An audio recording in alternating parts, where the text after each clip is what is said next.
Good morning. Today we're going to be doing some stuff with classical conditioning. So what I wanted to show you was the results of some classical conditioning. This is Jessie. You all know Jessie. Say hi, Jessie. And interesting things started to happen. When we take Jessie for a walk, which she loves, she gets really excited. And she might get a bit chatty. She'll talk to us. But what we started to notice was when we would grab her lead, she would go insane, which you'll see in a minute. But also, what we started to notice is that even when we go to our special little cupboard to get the plastic bag that we use to pick up her business, she also started to get a bit excited. So this is a result of pairing a relatively neutral stimulus of going to our kitchen cupboard to get a plastic bag. Jessie has paired that with going for a walk, which she enjoys, and the unconditioned response is enjoyment. So then going to the cupboard and us getting the plastic bag is the conditioned stimulus to give a conditioned response of enjoyment. So let's see if this works. Alright, so here's Jessie. I'm going to open the cupboard and grab a plastic bag, and I would assume she's going to get excited and run to her lead because she knows that's next. Open the cupboard door, get the plastic bag.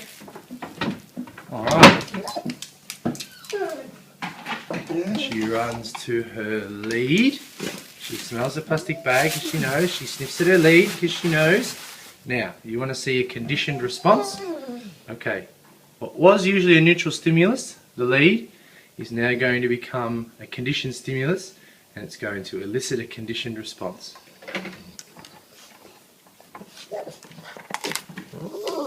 I know, let's go, come on. I know, let's go, come on.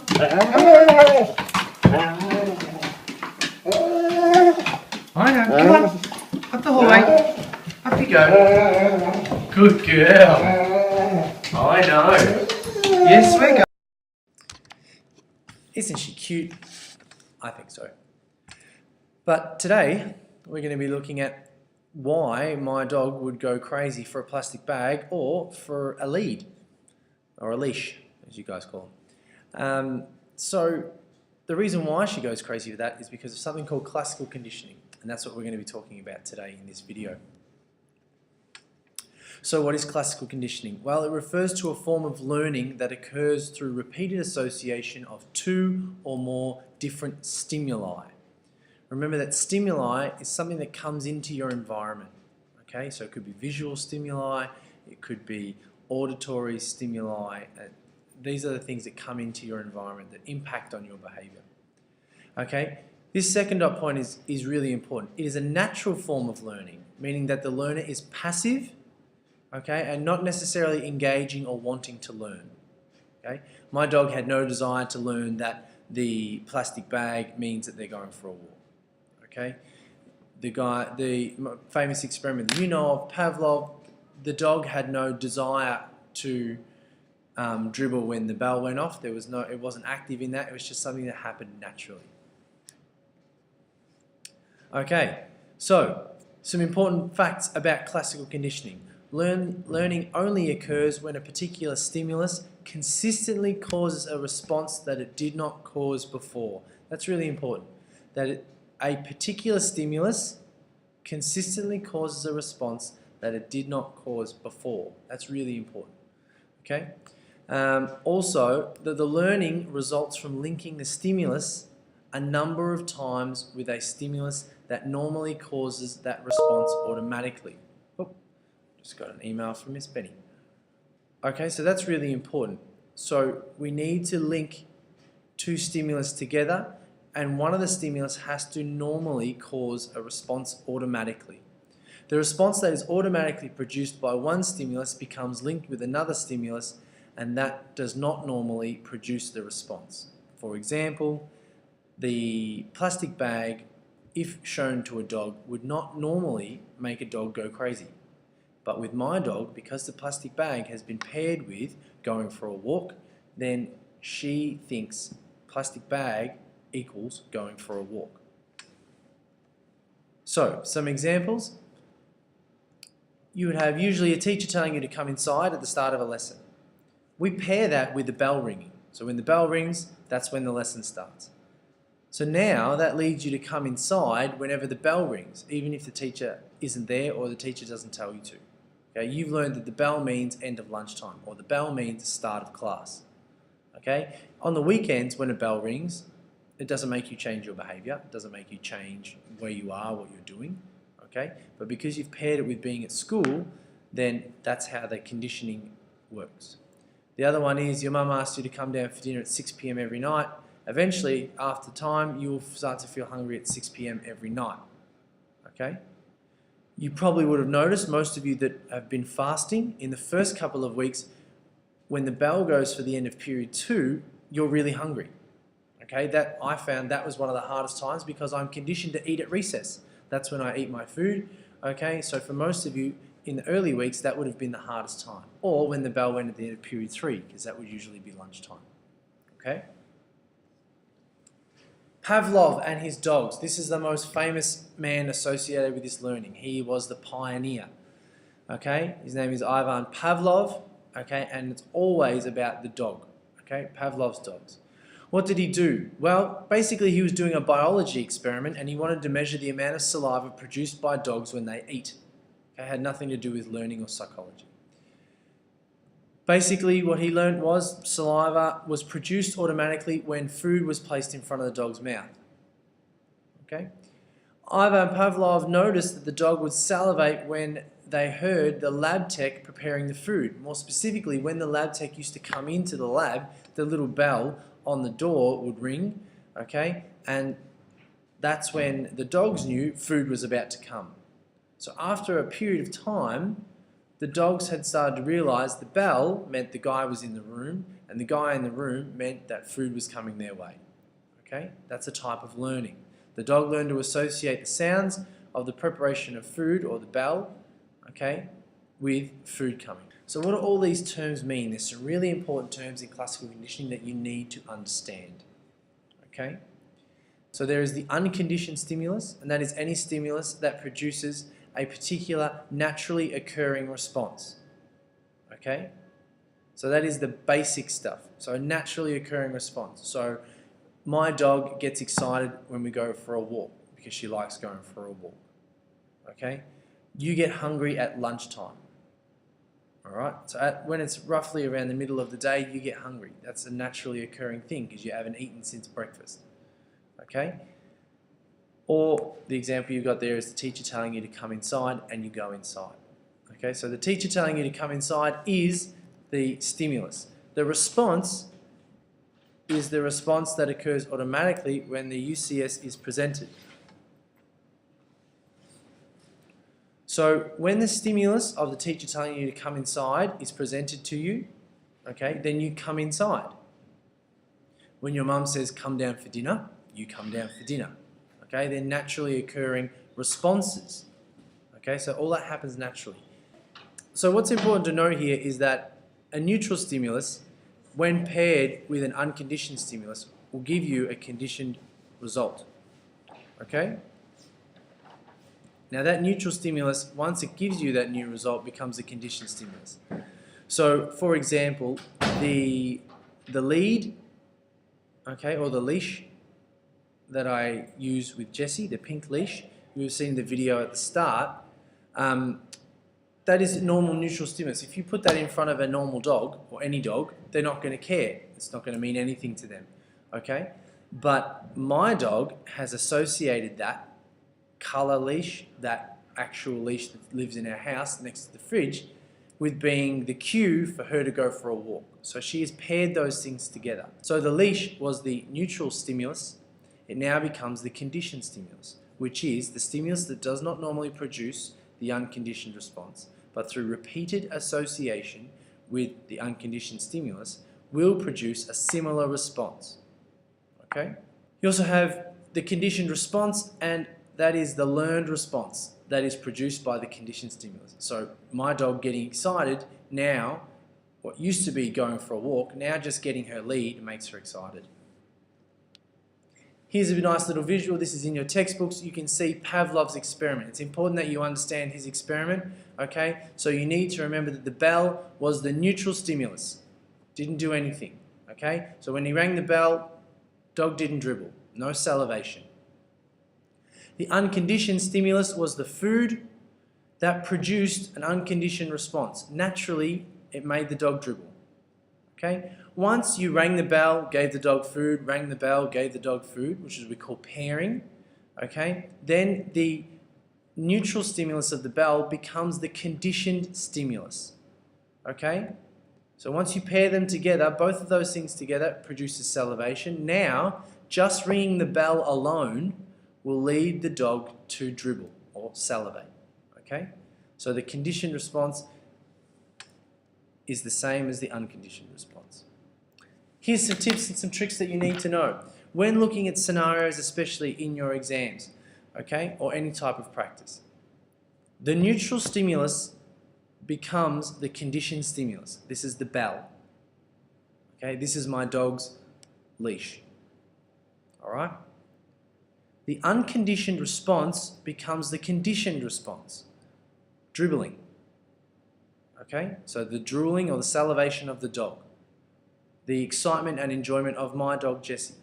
Both of those are unconditioned responses that then become conditioned responses. What's really important is that you learn to, when you're doing your scenarios, is that you make sure that you write the word at.